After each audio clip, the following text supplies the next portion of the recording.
So as a cosmetic dentist, we hear lots of myths about composite bonding and porcelain veneers, so it's time to debunk those myths. Myth number one, composite bonding is a new thing. Not true. Composite bonding's been around for a long time, but it's just not been as fashionable and has not been called composite bonding per se. Composite bonding is actually an umbrella term which refers to things like restoring chipped teeth or even doing fillings. So now it's just everyone wants composite bonding, which is the fashionable way of doing it. In reality, we are simply restoring teeth in the same way, but we've got better equipment and materials now in order to achieve these amazing results that we're getting. So myth number two, we hear this all the time, that porcelain veneers involves drilling the teeth to stumps, but that's not true. Porcelain veneers should be very thin, acrylic, fingernail type restorations, which simply are stuck on the front surface of the teeth. So when you see these stumps, that's actually crowns. So if you want those, then you better go to Turkey, but who wants to have their teeth drilled to stumps, right? Myth number three. So people think that composite bonding is going to look the same wherever you go and whichever dentist you go to. However, different dentists have different styles, so you need to make sure you go to a dentist who you're confident is going to get the right result.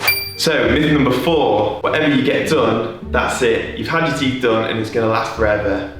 Not true. So composite bonding lasts 5 to 7 years and porcelain veneers last 10 to 15 years. So you need to make sure that you get it done really well so that you can be confident that it's going to last for a really long time. Myth number five, composite bonding is a cheaper alternative to porcelain veneers and it's going to look exactly the same. However, this is not the case. They're both very different materials and we can get quite different looks from both of them. So make sure that depending on which one you're going to go for, you're happy with that style and how that's going to look at the end. Why is there a price difference between composite bonding and porcelain veneers? So with composite bonding, it is a material that tends to stain a little bit more easily. So if you're a tea drinker, a coffee drinker, or even a smoker, that's not really going to be appropriate for you. With porcelain veneers, they tend to have less tendency to stain, and it's a stronger material, a longer lasting material, and it doesn't require the maintenance that composite bonding does, whereby you need to visit the dentist every 6 to 12 months to get it polished up and looking fresh. Myth number six is that composite bonding or porcelain veneers can look fake and always looks fake. However, this is not the case. You as the dentist get to choose, so you can either go for the fake look if that's what you want, or you can go for the natural look, which is where your teeth look great but not done. Myth number seven is that composite bonding and porcelain veneers is only used for cosmetic purposes. However, this is not the case.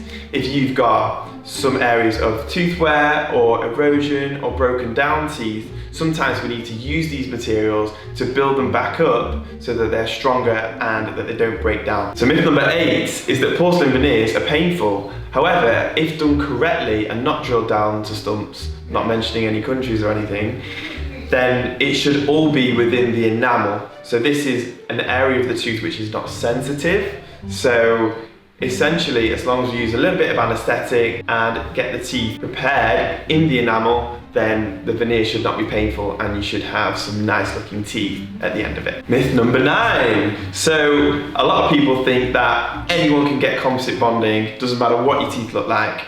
However, it's not always appropriate, especially if the teeth are crowded and aren't straight.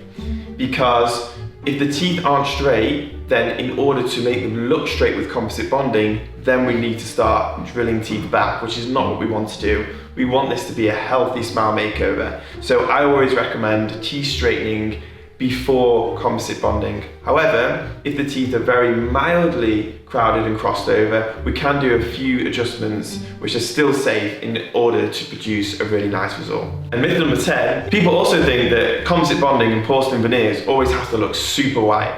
However, this is not the case. You get to choose the colour. So if you want them to be super white, you can go for it. Or alternatively, you can choose a more natural colour so that it blends in with your smile and is less noticeable. So that's it. All 10 myths, all the myths that we've been hearing and all the controversy, all cleared now. So we don't have to worry about that now. As long as you guys are feeling more clear about what composite bonding and porcelain veneers is good for and what isn't the case with regard to those two types of treatment.